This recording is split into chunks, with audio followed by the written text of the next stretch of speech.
Awesome. Where do we begin? Well, firstly, welcome to Central London. Yes, exactly, on this rather grey, miserable day.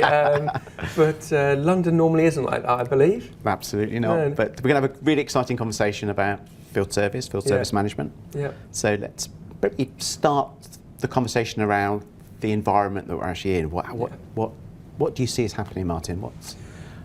One of the biggest areas I would say is around people at the moment, and I think very nervously people might go, oh, the people topic, that's an easy one to pick. I actually think it's one of the hardest at the moment in the FSM market to be dealing with, because we've got this generation of experience that we do not want to lose, that we cannot afford to lose, and we've got this new generation of no experience, and I say that in the most endearing way. How are we going to blend that workforce, the use of technology with the experienced generation and the expectation of technology with the new generation? And in the FSM market, I can see the winners being the ones that are able to bridge that knowledge gap, technology gap and experience gap. But what do you think? No, totally agree. I think it's often called the silver tsunami, but it's the sort of, it's perhaps more experienced technicians. I thought we started to see that at sort of the end of the pandemic. A lot of people were taking the advantage to leave the industry early. So we've had a real problem where there's a lot of experienced technicians, engineers, operatives, some with sort of 15, 20, 30 years experience that leave the industry. So all that knowledge, all that tacit knowledge is leaving the sector. And I guess some organisations are finding it difficult to recruit, to attract young talent to engineering, to service, to operations. And that talent itself is also largely tech savvy. So I mean, so again, you've got a group of individuals, quite a broad range, from people that are very experienced, that like using technology, to people that are fearful of technology. So as a sort of a technologist, you've got to sort of address those two communities, or multiple communities within that. Yeah, and what springs to mind there is sort of the Apple analogy. I love Apple. I'm an Apple fan because it's so easy to use. And it's so easy to use for all generations. So it gets me thinking, as providers of that technology, we need to make that easy for all of the generations. And how can we start bridging that gap? So with a mobile app, can I speak into it? Great. But then what? Do I want to be spending time typing up all of the notes, or do I want to get on to my next job? Do I want to be able to blend notes of previous jobs, identify gaps automatically? If a route isn't working, do I want to try and work out how to change the route or change the job? And I think we spoke earlier about what happens when you start the day and there's a flat tyre.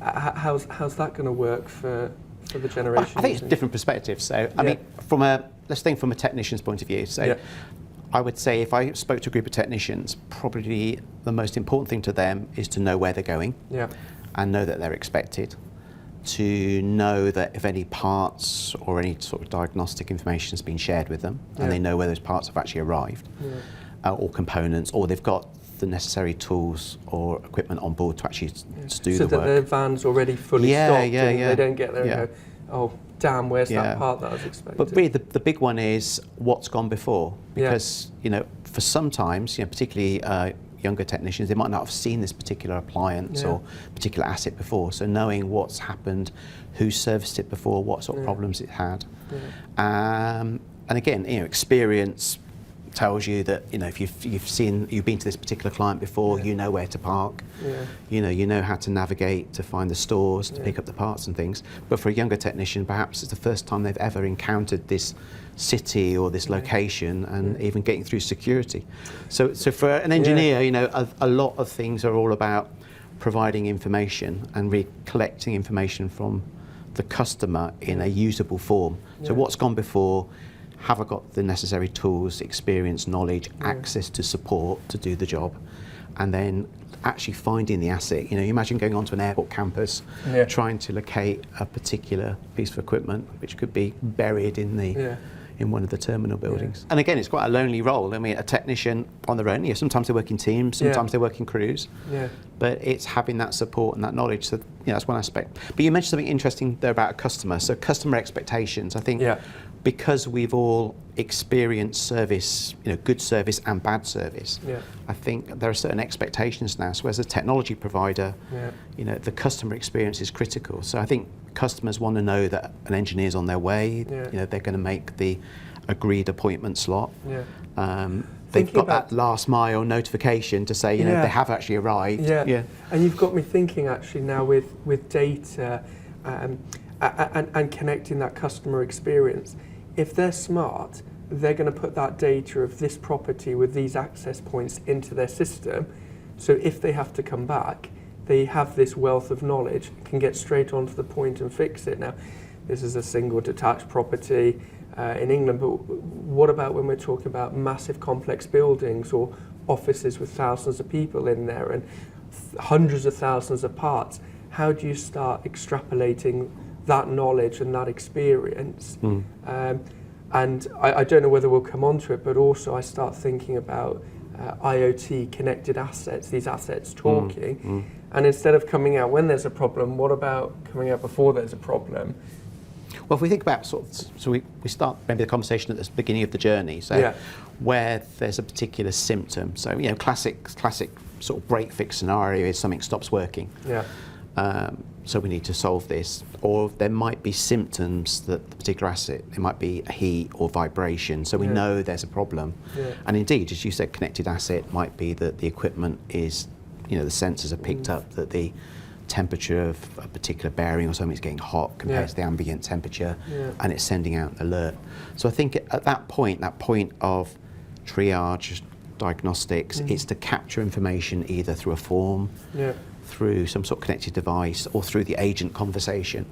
But it's, again, from a technology perspective, is providing that information through to the visiting technician, making sure that they're aware of what's gone before. It smelt funny, or it's like to be this problem. And I think that's where AI, machine learning is starting to show great promise. Is looking at data, and a lot of this data is fleet data. We've had this problem before in different locations, or it's prompting the agent on the call with the customer saying, what sort of issues, have you got an error code, have you got an error message? A lot of the time it's actually identifying what the asset is, what version is, what variant it is, and that's critical. So I think that's probably the first bit. From a sort of dispatch productivity point of view, as a manager, my biggest problem is running a big dispatch centre are my technicians actually awake? Are they on the road? Exactly. Are they actually heading to the job? Are they having a Greggs secretly, which is fine, everyone needs a good breakfast, but are they exactly, on the way? So I think that's my first thing is like, is the day, starting as I've expected, or is the day different to what I expected, i.e. the weather is different, snow's arrived. We've got that today, haven't we? I'm wondering how many of those dispatching and route optimization programs are starting to factor that in already, because technically, if the weather reports are saying from 5 o'clock we've got this storm coming, road conditions are going to be awful, should we be optimizing the most critical jobs to get them done in the morning? Absolutely, and in the afternoon, we've actually got an obligation to look after our people, so we should be sending them home before the storm hits. There's no excuse for them to be stuck in a van on the M4 with 30 centimetres of snow. Hopefully the technology has picked up that we've got this storm coming. We've had about a 3-day notice. So we've started to build into the schedule capacity allocation. So we're reserving space because we know there's going to be a problem. From a planning point of view, you're now thinking, well, where are my technicians based, where their locations are, how they're going to get into these particular urban areas or non-urban areas. It's actually the non-urban areas that I worry about the most. So if you think about in the UK, the Highlands and Islands, the hills of, Aberdeen is impossible at the moment. Exactly, absolutely. So if I've got a service level agreement to meet or a vulnerable individual that I've got to attend to, that's a high priority, high jeopardy scenario. And that leads me on to the considerations of what should the platforms be offering. So today they're offering route optimization, getting the right people at the right job with the right kit. But as we spoke about at the beginning, with people, how are we looking after them? And I don't mean in terms of the right tools and the kit, but they're alone in a rural area. What are your thoughts around lone worker protection? Well, we've talked about the silver Tsunami, so people are leaving the industry. We've got to attract a new generation. Some of that new generation of engineers are actually second career people. There's high expectation that the company will provide its training and its support. You know, so absolutely, you've got to feel that you're connected. The relationship that you have with the back office is really critical. Now, sometimes, you know, in my day, that was a voice relationship. You know, we would, you know, you talk to your dispatcher about 8 or 9 times a day. Pick 'em up. This is going wrong. You know, and obviously, you know, people in your team, your crew. But again, you're right to point out that you've got to build this sort of idea of support into the technology so people feel that they know where their colleagues are. Sometimes you've got to meet colleagues to exchange parts. Sometimes you've got to meet colleagues to phone a friend. You know, I'm in front of this bit of equipment, what do I do? And is translating or providing that ability to communicate in many different ways, both online and offline. You know, I could be in a building where I've got no signal. Hopefully the technology has picked up the fact that this is a particular asset I'm servicing. It's downloaded the fixed notes or the triage notes or calibration notes to my device already. Gosh, so there we've already got a couple of modules that, thinking as a product and tech person, we've got looking after the people, the protection, the training, the environment, and then the reality of being on the job. We've also got the part of how do they get to the job, and you touched on it earlier, access to the building. What about parking in urban areas? What are your thoughts around? Most people travelling around a city are trying to find somewhere to park or somewhere to stop. In large cities that have got restrictions, so either the bollards or they've got speed restrictions, we're seeing more and more techs that are, you know, techs, engineers, operatives that are on foot. And of course that's an interesting dilemma from a scheduling optimization point of view, because now you've got to think about you're navigating them to a particular parking or particular public transport. Then they're getting to a particular destination. They're probably not carrying the parts, components, the spares, the consumables. So those have got to be shipped simultaneously to arrive at the same sort of point. Or you might have had a forward stocking location, so a store in the customer's location where you can keep high usable parts, you know, high consumable parts. So it's an interesting dilemma, but that at night, you know, with 24/7 operation, I've now got an extra component, which is the lone worker. So again, duty of care, that person's got to walk across, you know, maybe a part of a city that's perhaps not great at night. So again, from a dispatcher's point of view, I want to have regular contact, and I can probably create a routine that's a check-in every 15 minutes. And if my engineer is working at heights, that's a whole different story. Because now it's, are they secured their ladder? Are they with a colleague? Can they prove that they've done the checks? So give me photographic evidence. And building that all into sort of a really comprehensive FSM offering that says, from the training to the people to the job to the logistics of getting there to the route to the risk mitigation. And we all hear about risk and health and safety, and it's understandable, but take a photo of yourself in the harness, uploaded, done, of the ladder set up, secured, done. Or equally, my vehicle checks. I remember when we spoke about that. So, imagining a world in the future where the telemetry of the car, the diagnostics of the car are automatically connected to your FSM device. You get in the car, you start it, and the first thing it does is go through that check. All great, off you go, everyone's happy. Or, oh, you've got a flat tyre. Now, it's only a flat tyre, I'll go to Quick Fit and get it changed. But what does that suddenly mean for all of the jobs? And then what does it mean for me, sat at home, waiting urgently for the broadband guy or girl to come along? Well, you've got a knock-on effect. So if your vehicle can't move, imagine snow. So typically, again, engineering firms that I've worked at, there'll be a rescue vehicle that will come and recover. But there's a knock-on effect. You know, I can't do those last 2 jobs of the day. So clearly, the optimization technology's got to pick up that and say, well, who else can? You know, can I add that to someone else's day? And we've sometimes heard this expression, the exceptions manager, alongside the dispatch manager. Yeah, absolutely. I think then we go into the territory of LLMs, AI chucking all of the routes and all of the jobs into this big bucket, AI doing its amazing thing and outcomes. These are all of the jobs, and only ping me if I have to deal with an exception. What's your thoughts on that? It's a very tough one. So I've actually worked with dispatchers or planners sometimes. So you normally got a planning team that are looking at sort of a further period out. So maybe weeks or maybe months. They're looking at the overall sort of plan. They're looking at the forecast in terms of what work we're expecting, what work is planned, and based on history, what are likely peaks and troughs that come from from modelling that we've done. We also now know, because of connected devices and the ability to use data and to mine data, you mentioned machine learning, we can get an idea if we've got a problem in the field where we know that there's certain issues with certain pieces of equipment, so we can send out a field notice to alert engineers of that problem. But then you've got a productivity team that are managing those high priorities. They're forcing work in for whatever reason.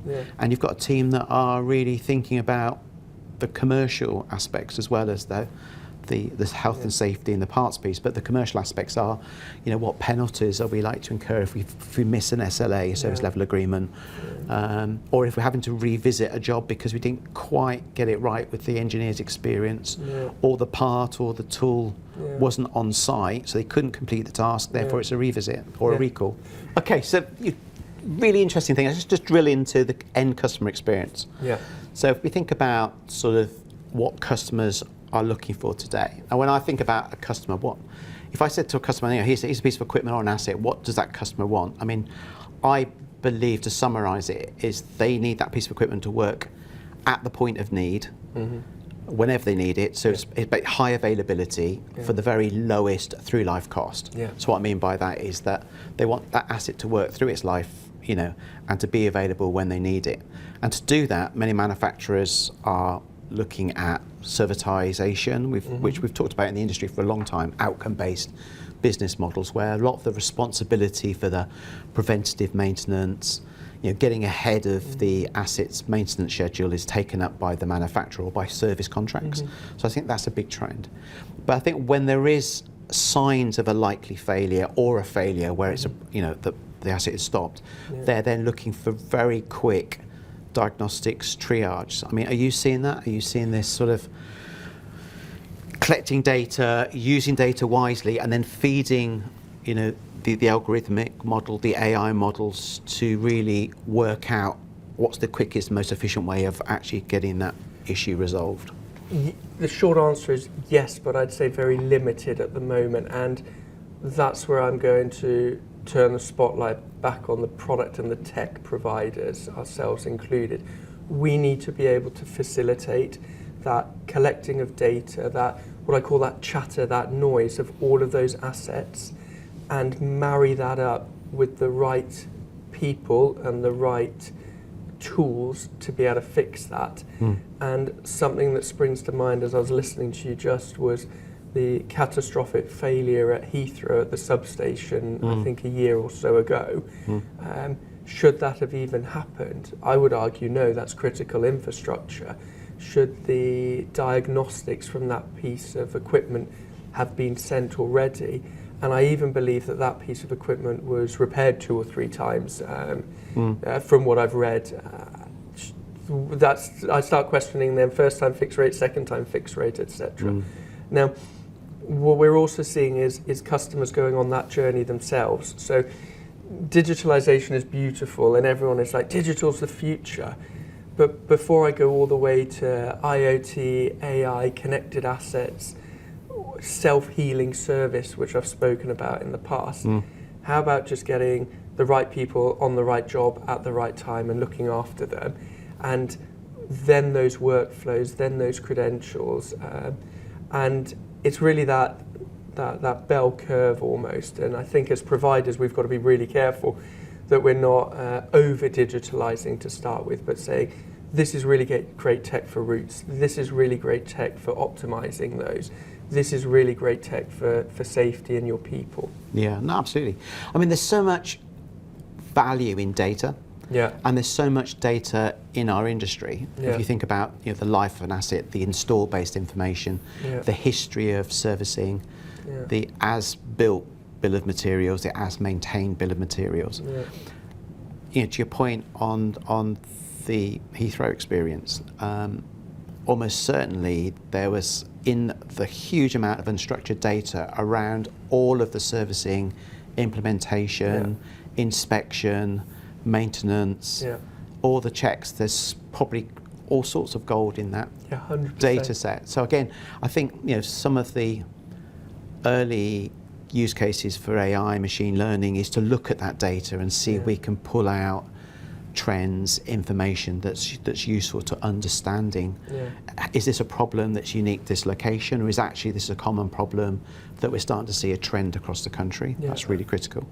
I think from the skills point of view, we're training our engineers, our technicians in the basics. I think they're learning on the job more and more. And again, we're planning in time to learn. And there's a certain degree of self-study. There's a lot of tech bulletins, product bulletins that we've got to check to make sure that they're up to date with.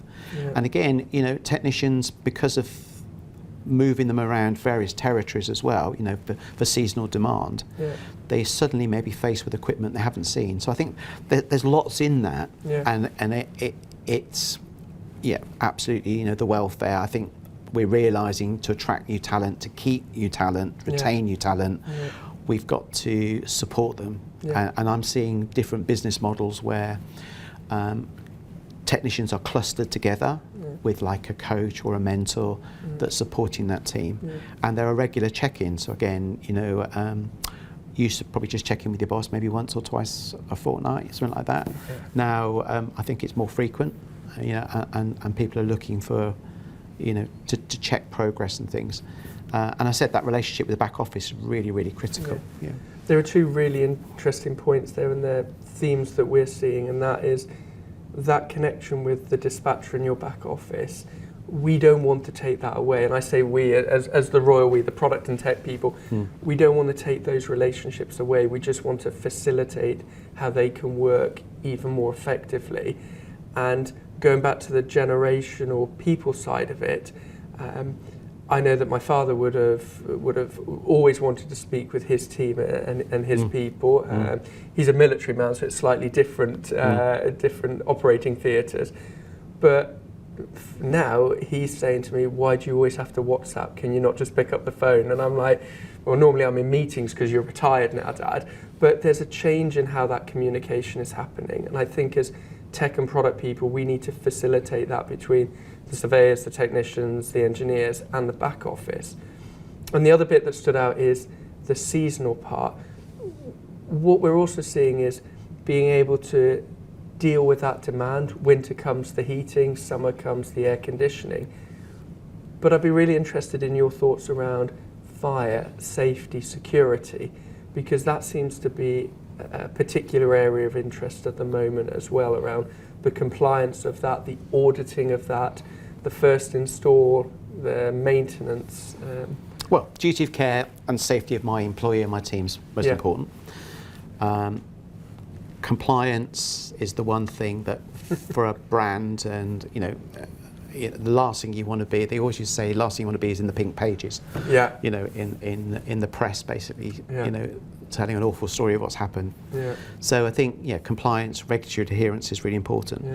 And chat is actually, there's a lot of value in chat because, particularly if you're talking from a less experienced technician's point of view or engineers to more experienced, there's a lot of value in that knowledge and advice. And if you can capture that information and reuse it, and I think this is coming back to data, it's really spotting the opportunity in the use cases, in the customer journey, where you can leverage that data to get the insights, to get the learning, to get proactive. And I think that for me, as a sort of, from us talking to service leaders, it's all about getting ahead of that failure curve. I don't know if you know the propensity to failure curve, but if you look at a particular piece of equipment when it fails, there's normally a signature. There are things that have happened before it has failed that are likely signs or indicators. And it might be that we've had the problem before, but maybe 3 or 4 months out it was squeaking. A month out it was getting hot.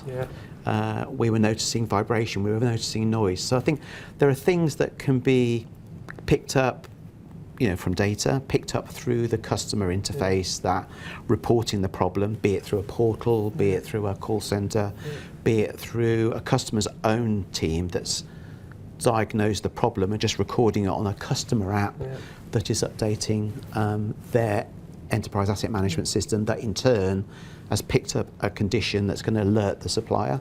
So there's all sorts of things about it, and it's a really interesting mix. But I'm saying is that I think at the root of it, it's clearly understanding the journey, understanding the use cases, understanding the value, and recognising that these dispatchers now, the relationship, because of cost, and we're all asked to do more. So in the days of sort of big dispatch centres I used to visit, you'd have one dispatcher managing sort of 15, 20 people. Now they're expected to not only manage their team, but cover for their colleagues' team, manage an operation at night, which is much broader, because distances to travel increase at night. So, I think we're looking for the technologists now to sort of say, well, there are things that we can monitor that's alert, who hasn't started this morning, who's actually behind their anticipated journey. You mentioned security, so from a compliance point of view, elevators, lifts, there's certain rules about entrapment, so you have to have a certain number of engineers in the area for entrapment. Fire inspection, sometimes you can do that virtually, security virtually, but more often you have to have a physical inspection or physical certification. So it's an interesting, and again, I think what customers are looking for from their partners, from the technology providers, is really to understand these nuances, and there are increasingly more and more compliance nuances, and really providing solutions that are very quick to configure and adapt and give that very fast time to value. Well, you mentioned the two key words for me: customers and suppliers. And I actually went out on a job with a plumbing business, fairly good size, because I wanted to see what that was like. A friend owns it. Firstly, it was a baptism of fire, getting my hands dirty and not working on a MacBook. But what really struck me was how important it was for him to get to that job, and for his vans to get there to park, and like we touched on earlier, the carrying of those equipment in. But sort of double clicking now on the customer and the supplier. The customer was delighted because they knew when we were coming and we turned up on time. And if we're late, they're like, oh yeah, the app would say that you're late. And then I got my hands dirty and took the boiler off, all fully supervised, because I am definitely in no way a plumber or an engineer, but fully supervised by a qualified and accredited. And there the learning experience really happened, because I was like, oh, you can't take it off like that. No, with this boiler you have to sort of push in and pull out firmly. Well, what would you do if I was on my own? I wouldn't send you to this boiler job. But how do you know? Well, we need to ideally know the boiler before we send the engineer out. Worcester Bosch, I'll send anyone out to, they're easy, but this particular one we won't. And so then we get to the problem, and it's a pipe, and I can't even explain it properly. It was a pipe where water comes out, and it was broken. And so we cut it out and fiddly put it back in. But there was a specific joint that we didn't have on the van. And I thought, well, we have to come back tomorrow. That's very logical. That showed me how important it is to appreciate your industry and your market. And Lee said to me, no, we can't come back tomorrow. I've got jobs all tomorrow. The shops are closed. It's 6:30 in the evening now. I'll show you a trick. We'll heat up this little joint. It will melt the mastic. We can pull it out. We can put it on. And I'll make a note on this that if we have to come out in a year's time to replace it, we'll do it on the house or something like that. And we'll be transparent with the customer. Or they don't have any heating on hot water tonight, and then we come back tomorrow.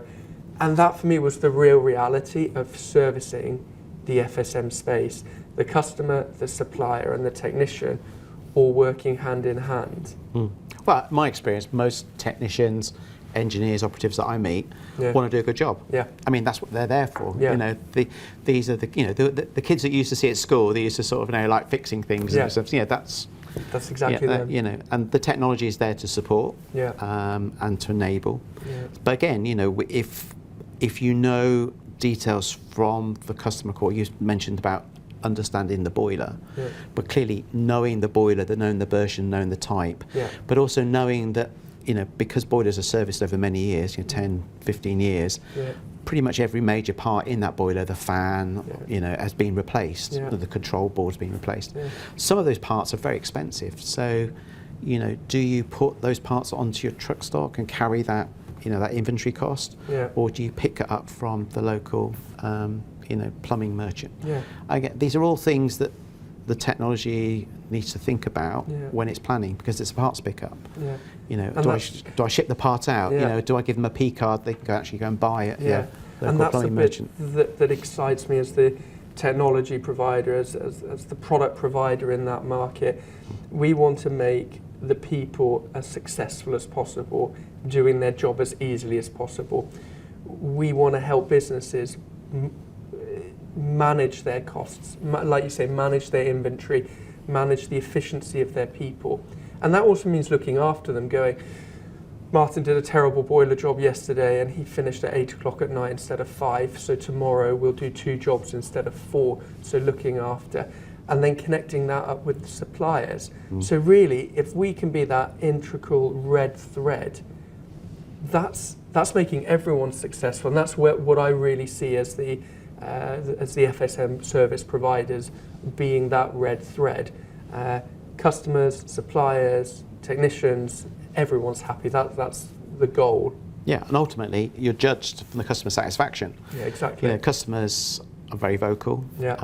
Contracts are written in such a way sometimes there might be penalties for failure.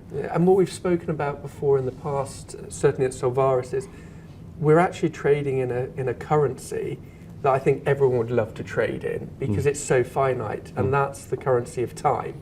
We have 24 hours a day, 7 days a week, 365 days a year. What is that half an hour, day worth to you in that industry, or to that technician? Or by doing that job, you're able to grow your business X, Y, Z, look after the customers even better. And when we start blending that idea of give your currency, your time to us, and we'll be able to manage that with you, in partnership with you, I think we're cooking on gas. Absolutely. And recognising that, you're asking people to get up, to work to a shift pattern. Exactly. Sometimes, overtime sometimes, different policies, overtime's encouraged sometimes. Working time directive, if you call somebody out in the middle of the morning, early morning, I'm talking about 2 o'clock in the morning, they deserve a rest. So there are obviously other compliance things that as a service leader or a dispatch centre manager, you've got to monitor, because obviously you've got to adhere to working time directives, HR policy, recruitment policy, partner policies. I think that's brilliantly put, because if I want to do the extra time and I want to do the overtime because I'm paying for a holiday, or I want to do renovations on my house, the currency of time to me as the engineer and the technician is valuable. That's also valuable to the business, my employer, because I can get more jobs done. But equally, if I'm in a different industry where time isn't measured on how quickly I'm on or off the job, it's the quality of that time on the job, the customer interaction, I'm going to measure that completely differently. Absolutely. And about having that flexibility within the system. Yeah, and again, different industries, so you might be on standby. Of course, yeah. So of course, you might be actually sat on the bench. You might be waiting for a call. So you might be on call out. If you've worked nights the last 3 or 4 nights, we want the technology to say, well, you need the break. And you mentioned the dispatcher earlier, and then I touched upon the exceptions manager, and that's where I think technology can play a part to go to me as the exceptions manager or the dispatch manager. FYI, Jonathan has done 4 nights in a row. Compliance-wise, he can do another, but do you want to have a quick check-in? Now imagine putting that human connection back in, going, hey Jonathan, do you want to do a night again, or do you want to do a day off? We've got some flexibility. Oh no, I'm happy to do another night, actually, brilliant. Or, yeah, no, can I have the day off and we'll do it another time. Now, some might say, well, the business is the business, it's got to run to a schedule. What I'm saying is, I think the generation coming into the workforce now, there's a different expectation on that. And only recently on a Reddit post, there was a Dane re-educating a US manager on what working time means, and being sort of reprimanded for, you're not showing full commitment, it's 5:01. And the Dane is like, well, we are, no, or was it the Netherlands actually? The Netherlands, no, we work 9 to 5 and we work hard in that 9 to 5. And I think the FSM technology product people, we have an interplay here between people, cultures, technology, and getting the job done. And compliance, because remember, in certain states, unfortunately, we can't use GPS to track. Yeah. Certain states have mandatory breaks. Yeah. I want to talk about AI and people. Yeah. And I know that can be super controversial at the moment. We're seeing AI is going to take jobs, and what are we going to do with AI? I actually believe, and I'd love your thoughts, that in our market, in the FSM market, that's something we've got to really not be worried about, because those are the jobs that only people can do. But AI can make those jobs easier, better.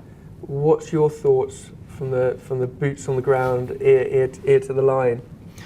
Gosh, that's a big topic. I know, right? Yeah, so I think you see that sort of the trust in the future, and I guess for anybody at work, they're thinking, well, how is this going to affect me? How's it going to affect my world, my life? And we've seen a huge amount of change. I mean, I used to go around with a large Motorola brick phone, and then we used to say, navigation, GPS and all that. So we've seen a lot of technology changes. I think the thing I would say is that generative AI, so sort of like, the Chat GPT, OpenAI, Gemini type stuff, in some point, I see that more in play for the debrief. So one thing that you might appreciate as a technician, sometimes there are very complex, long, laborious forms to complete, which have got branch logic in, questions about the serial numbers and what's been done and what have you. So I think we'll see probably some form of AI technology being applied to the debrief. And I've seen some really interesting things around video debrief, where the technician is invited to basically show the asset, to talk about what they've done, and then the speech to text is recorded, the text is mined, and the actions in the debrief are updated. So I think that's quite interesting. On the knowledge side, I'm not sure I would want my technicians just to fix things using Ask ChatGPT, because at the end of the day, there's a certain way of going about fixing products. So the guardrails need to be on. Yeah. And I think because of that, I think we're seeing a lot more of co-pilot technology, where a co-pilot or an assistant has been, the learning has been applied to the specific manuals, a specific guidance that's been written by experts, that this is the way that you would calibrate, diagnose, troubleshoot this particular product, and need to follow these. We don't want people sort of, like phone a friend, oh yeah, if you just do this, this and this, it'll sort it. Well, yes, it might have sorted it, but it doesn't sort it for the long term or for the guarantee or the warranty that I'm providing as a manufacturer. So I think specific product-based co-pilot technology, so each product that comes out, there is a co-pilot that is released with it. So it's like the digital assistant or support assistants. I'm seeing that, and I'm a member of the Open Co-Pilot Association, and I know we've got evidence to show that's the way that many larger manufacturers are going at the moment. Yeah. But I think for navigating forms, for generating customer reports, and indeed, Martin, for updating multiple systems, we're seeing more and more where you're making a service call, but the end customer is wanting you to update their systems. And we've also, as a manufacturer, or you may be an agent for a manufacturer, you might want multiple systems to be updated simultaneously, multiple systems of record. I think there's a very good set of use cases at the moment. Yep. And on the triage side, so at the very identification of a problem, trying to diagnose what it is, and going through sort of, root and logic to get to these are the potential issues, these are the potential parts that you need, these are potential support that you might require. And it could be firmware, it could be hardware, it could be, you might even need to have somebody in another location, working with you on the same problem, particularly on a data problem. I think that's where we're seeing AI at the moment. So it's really at that point of service. Most systems, I would say in the last 10 years, have been about orchestrating the engineer to the point of service and debriefing. I think now is the era where supporting doing the actual work and doing that well and very efficient is becoming the norm, and then capturing as much data as possible and the learnings and the insights from that to then apply that for a repeat of that incident in another location or for another customer. I think the very nature of the people that would do the work that we're providing the technology for, they don't buy into stuff that's not needed. They'll soon figure out whether you're using that data. Yeah, I mean, the product people can get it wrong. And there we go, I've said it on camera, hands up, product people get it wrong. And what I specifically mean there is a manufacturer, a supplier of goods, that's been designed. But the reality is, hopefully it's been designed perfectly, but sometimes it isn't. And the experience of the technician, the engineer going, actually this is a nightmare, this is, the manufacturer says do it this way, but 10 years experience tells me you can do it a lot quicker. Going back to that red thread earlier, we as technology and product people, we want to connect that up.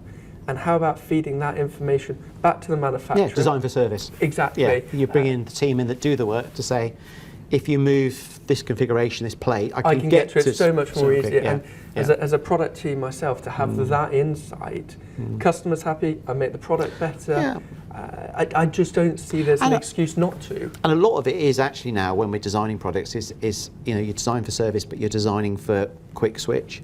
So basically you pull out a whole assembly, and that assembly goes back to the depot for repair. And you're replacing, but those again are quite expensive parts. So there's many schools of thoughts, and again, depending on the industry, depends on the asset, do you repair actually at site? Or do you just switch out high value parts, high value components and track them back? And we've spoken about the dispatchers and feeding that information to various sources. No one likes to talk about admin and the boring stuff, but that's a really important point, I feel, as a FSM technology provider. How can you make that boring stuff just go away? Because we want people to keep jobs, we want jobs to be rich and rewarding, but we don't want that boring stuff to go to people. Well, it's tracking processes that maybe you use only occasionally. So things like a component's got to go back because it's actually a supplier issue. So we're doing a warranty reclaim. That might be a process an engineer might use once or twice a month. So it's using technology to check to make sure that everything's been done, because people want to do a good job, and do it right first time. So we talk a lot about first time fix, but I like to think about first time right. Every single thing that you do it right. And to your point, to document your timesheet, to record your expenses, to balance your stock holding, to audit forward stock indication inventory. There's so many things that it's a very complex role. It's one that you learn on the job largely. So again, it's using experience, bringing experience into these project teams that are designing the workflows, the use cases, but also working with your technology partner to make things that are simple to configure and that deliver capability fast. That time to value, I think I would appreciate that more than anything, because every time there's a new software release, you've got to go and revalidate a lot of your processes. So you want it to be right, you want it to be efficient, and as I said, the worst thing you can do to me is take my workforce offline. Exactly, and that boring stuff, I want to get into my van and I want to hit go, and it takes me to my next job. And then I want to go, actually, where do I park? Find parking, and then pay for parking. And that's 3 clicks to start the job, get to the job, pay for the parking. And I'm in the congestion zone, so why not work in the congestion zone? Yeah, keep me within that congestion zone. Or I'm hungry, find lunch. Well, that's a good one. Exactly. I've never heard of that use case, but there we go. Sponsorship with Greggs or McDonald's or something like that. So No, it's definitely. And meet colleagues as well, because you're coordinating team meetings, virtual meetings. There's definitely, on the retention point, there's this work-life balance. I think we're seeing more and more interest to have a little more control on the work life, so be able to sort of bid for shifts. Yeah, that intelligent dispatching to say, yeah, exactly. I want to do more time, yeah. I want to do less time. And it shouldn't be controversial, but work-life balance, family, Yeah. If we want to bring women into the workforce more, into traditionally male roles, and equally males into maybe more traditionally female roles, how can we embed that intelligent dispatching to go pick up the kids? Well, sometimes language, culture, Yeah.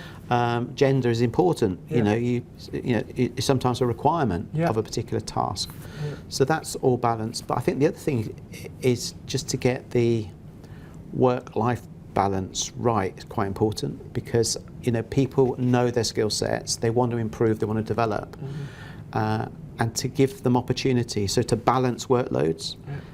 Again, a fantastic use case for machine learning is to sort of say, am I sharing the work with my partners, my agents? Am I giving everybody, what I committed, what I contracted to? And have my senior team got experience of new product and things, or are they just stuck on because they're the ones that have always worked on this particular asset, they're travelling a lot more.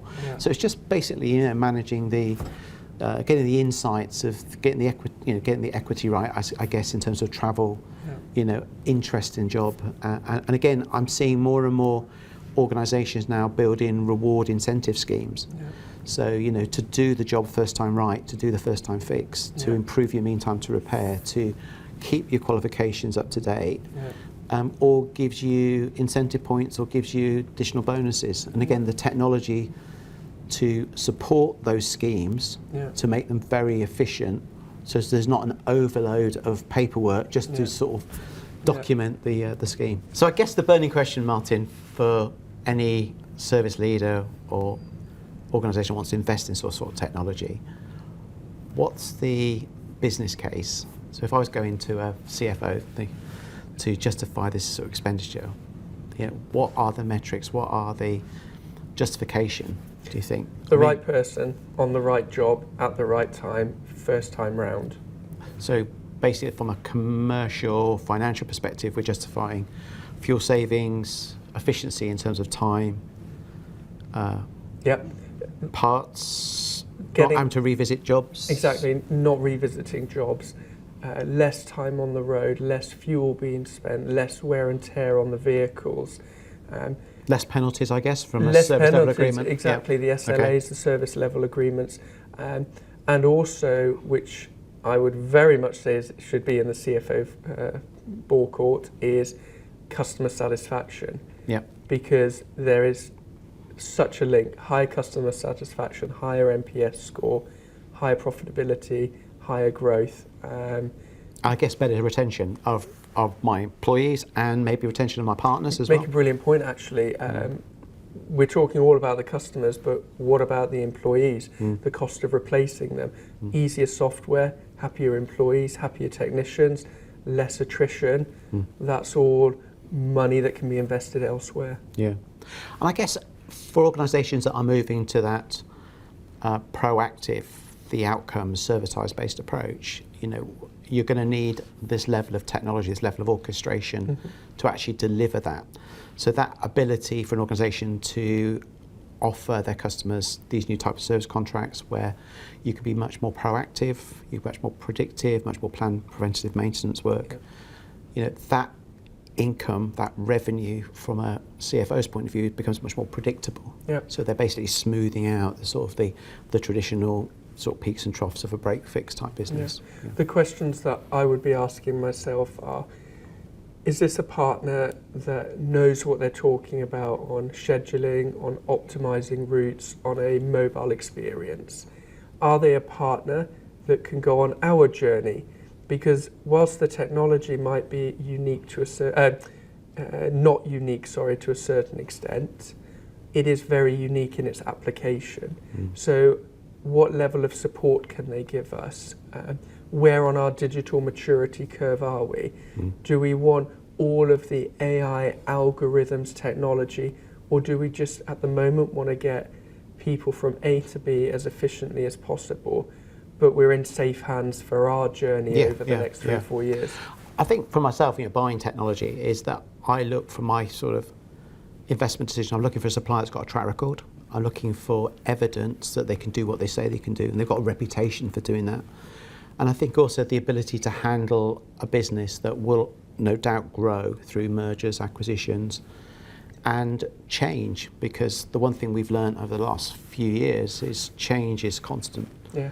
And demands, customer demands, compliance demands, regulatory demands, particularly in different markets, and consistency across markets, so that if I'm running an organisation in the United States, maybe one in DAC, maybe one in the UK, I've got potentially 3 different types of regime in terms of the culture, the compliance, the regulation.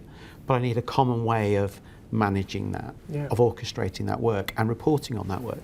Absolutely. The questions that I would be asking myself, I'm sure others are asking as well, and that is, do they get me? Can I trust them? Do they know what they're talking about? Are they going to be able to tell me, yeah, we could do this, but we can't do that? You need to go more bespoke. And is that actually the route that you want to go? Is it someone that has a track record, like you say, that they're going to go through mergers, acquisitions, because they want to improve that technology to you, to our customers, and how are they going to manage that? Are they looking ahead? Like I touched on earlier, are they sorting my problems today, but are they going to be helping me to be successful, more efficient, grow my business, look after my employees over the next 5 years? And if recent events have taught us anything, a week can be a very long time. A year can be extremely long. Yeah. The pandemic doesn't feel like it was, 5-6 years ago now. Yeah. Look at the enormity of change there. Absolutely, yeah. That change is going to accelerate in the next 5 years as well.